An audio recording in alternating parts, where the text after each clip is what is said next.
Bonjour ou bonsoir à tous et bienvenue sur la chaîne Histoire de la Bible. J'espère que vous allez bien. Moi, ça va très bien et ça fait longtemps que l'on ne s'est pas retrouvé pour une vidéo ou pour un live. Je sais, ça fait très longtemps. Je suis vraiment désolé, mais je suis agréablement surpris et heureux de voir que sur la chaîne, le nombre de personnes qui regardent les vidéos augmente et même le nombre d'abonnés. Donc, je vous remercie beaucoup pour cela et n'hésitez pas toujours à vous abonner pour ceux qui ne le sont pas et à regarder les vidéos quand elles sortent. Donc voilà, nous allons entreprendre cette nouvelle vidéo. J'espère que encore une fois vous allez bien, vous avez bien mangé ou que vous allez bien manger après.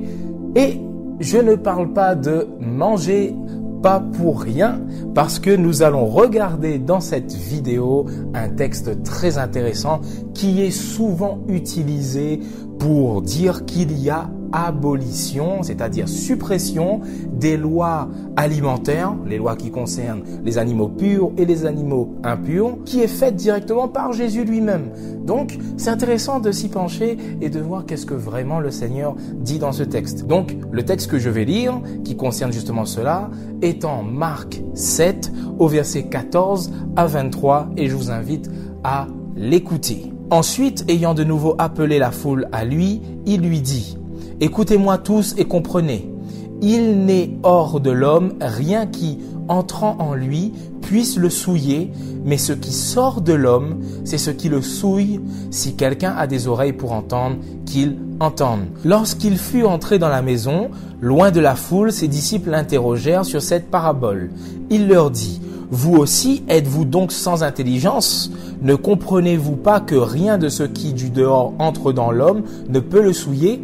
Car cela n'entre pas dans son cœur, mais dans son ventre, puis s'en va dans les lieux secrets qui purifient tous les aliments. » Il dit encore: « Ce qui sort de l'homme, c'est ce qui souille l'homme, car c'est du dedans, c'est du cœur des hommes que sortent les mauvaises pensées, les adultères, les impudicités, les meurtres, les vols, les cupidités, les méchancetés, la fraude, le dérèglement, le regard envieux, la calomnie, l'orgueil, la folie. Toutes ces choses mauvaises sortent du dedans et souillent l'homme. » Donc voilà ce que le texte nous dit ici, et c'est un texte très intéressant dont certains, comme je l'ai dit juste avant, utilisent pour dire que Jésus abolit les lois concernant les animaux purs et les animaux impurs. Petit rappel du contexte quand même pour comprendre pourquoi il y a tout ce discours de Jésus ici, en commençant les 5 premiers versets du chapitre 7. Les pharisiens et quelques scribes venus de Jérusalem s'assemblèrent auprès de Jésus. Ils virent quelques-uns de ses disciples prendre leur repas avec des mains impures, c'est-à-dire non lavées. Or, les pharisiens et tous les juifs ne mangent pas sans s'être lavés soigneusement les mains, conformément à la tradition des anciens. Et quand ils reviennent de la place publique, ils ne mangent qu'après s'être purifiés. Ils ont encore beaucoup d'autres observances traditionnelles, comme le lavage des coupes, des cruches et des vases d'airain.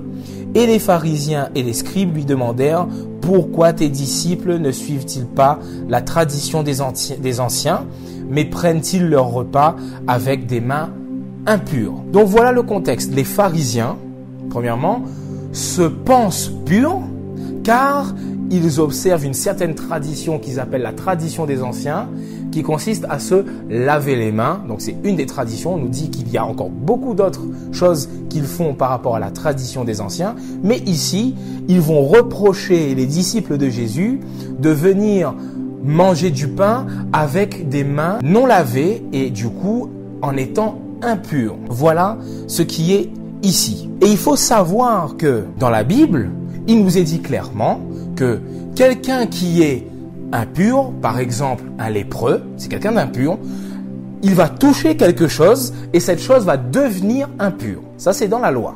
Ici, les personnes qui ne se lavent pas les mains sont considérées par ces pharisiens et ces scribes et par du coup la tradition des anciens comme étant impurs.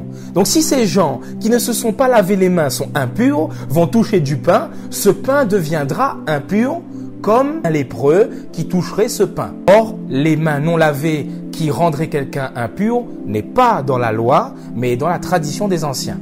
Retenons bien cela. Jésus, à cela, et connaissant bien évidemment tout cela, va répondre à leur interrogation concernant les disciples et leurs mains non lavées au verset 6, 7 et 8. Il va dire « Hypocrite, Ésaïe a bien prophétisé sur vous ainsi qu'il est écrit « Ce peuple m'honore des lèvres, mais son cœur est éloigné de moi. C'est en vain qu'il m'honore en donnant des préceptes qui sont des commandements d'hommes. Vous abandonnez le commandement de Dieu et vous observez la tradition des hommes. » Il leur dit encore, « Vous anéantissez fort bien le commandement de Dieu pour garder votre tradition. Car Moïse a dit, « Honore ton père et ta mère. Celui qui maudira son père ou sa mère sera puni de mort. » Mais vous, vous dites, « Si un homme dit à son père ou à sa mère ce dont j'aurais pu t'assister est corban, c'est-à-dire c'est une offrande à Dieu, vous ne laissez plus rien faire pour son père ou pour sa mère, annulant ainsi la parole de Dieu par votre tradition que vous avez établie et vous faites beaucoup d'autres choses semblables. » Donc ici, Jésus est en train de dire qu'en mettant cette tradition des anciens en une importance fondamentale, ils en oublient la parole de Dieu et ils en oublient le commandement de Dieu lui-même. Et Jésus va citer deux références. Il va citer « Honore ton père et ta mère » que Moïse a dit, qui se trouve dans la loi de Dieu, en Exode 20 au verset 12. Et il va citer aussi « Celui qui maudira son père ou sa mère sera puni de mort » qui se trouve dans la loi de Moïse, en Exode 21 au verset 17. Donc, Jésus dit, les pharisiens n'écoutent pas Moïse finalement. Donc, si Jésus dirait qu'il ne faut pas écouter la loi alimentaire qui se retrouve dans la loi de Moïse, Jésus se discréditerait lui-même, car il dit aux pharisiens et aux scribes, vous n'écoutez pas Moïse. Si Jésus lui-même enseigne à ceux qui l'écoutent de ne pas observer les lois alimentaires, lui-même n'observerait pas la loi de Moïse. Et on sait très bien que Jésus est sans péché et il ne peut donc pas s'abroger des lois qui ont été fixées. Car lui est sans péché afin de nous purifier, nous qui sommes pécheurs. Par la suite, Jésus va faire comprendre que c'est pas le fait d'avoir les mains lavées qui rendent pures, mais que c'est le cœur de l'homme et ce qui vient de son cœur qui souille l'homme ou pas. Le contexte est bien clair.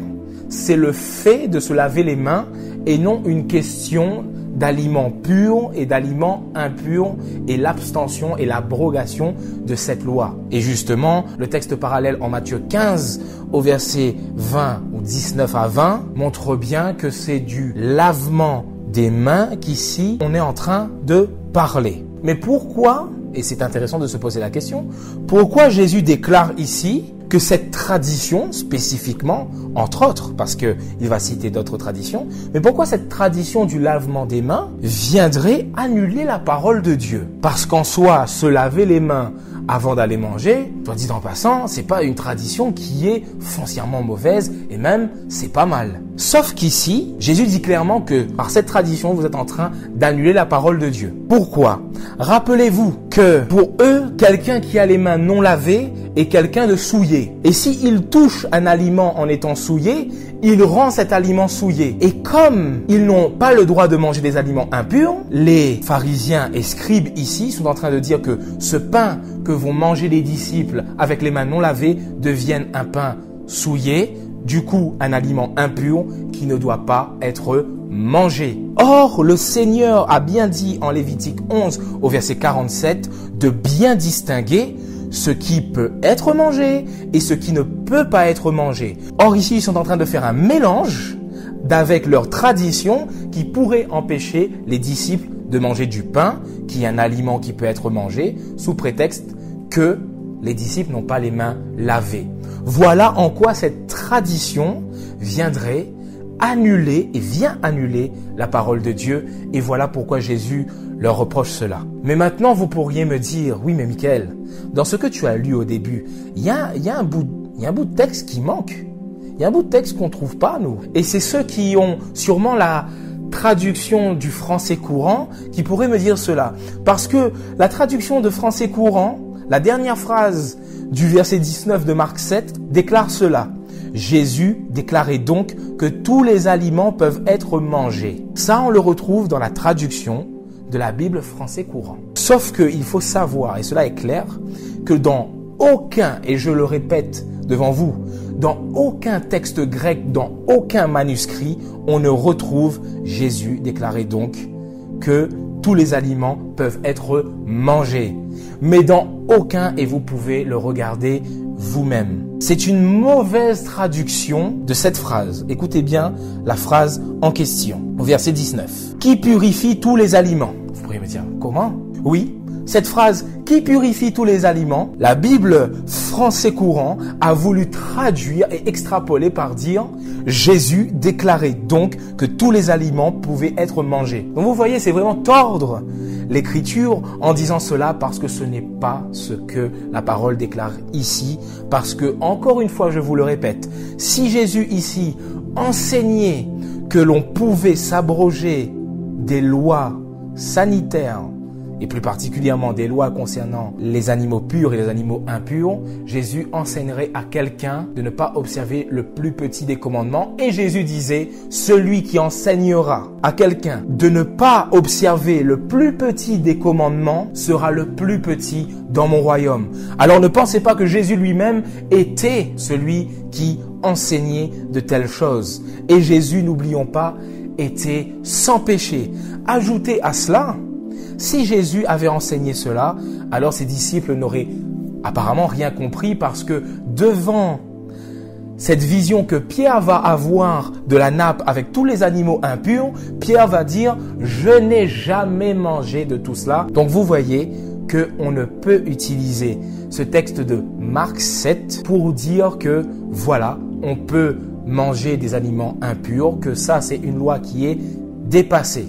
Mais je suis sûr que vous aurez bien sûr d'autres textes à me proposer pour me dire « Mais si, regarde, il y a tel texte qui nous montre qu'on peut manger de tout. » On pourra en discuter dans une autre vidéo. Ici, on était dans le texte de Marc 7. Alors, n'utilisons plus ce texte pour essayer de faire comprendre qu'on peut s'abroger des lois alimentaires. Voilà pour la vidéo. J'espère que vous avez aimé celle-ci. N'hésitez pas à me le dire dans les commentaires, à me mettre bien sûr les pouces bleus, ça fait vraiment très plaisir. Et encore une fois, n'hésitez pas à vous abonner pour ceux qui n'ont toujours pas fait cela et activer la cloche des notifications pour ne manquer aucune des prochaines vidéos qui sortiront par la grâce de Dieu toutes les semaines. Alors, j'espère que vous serez au rendez-vous. Sur ce, soyez bénis, mangez bien et faites du bien autour de vous.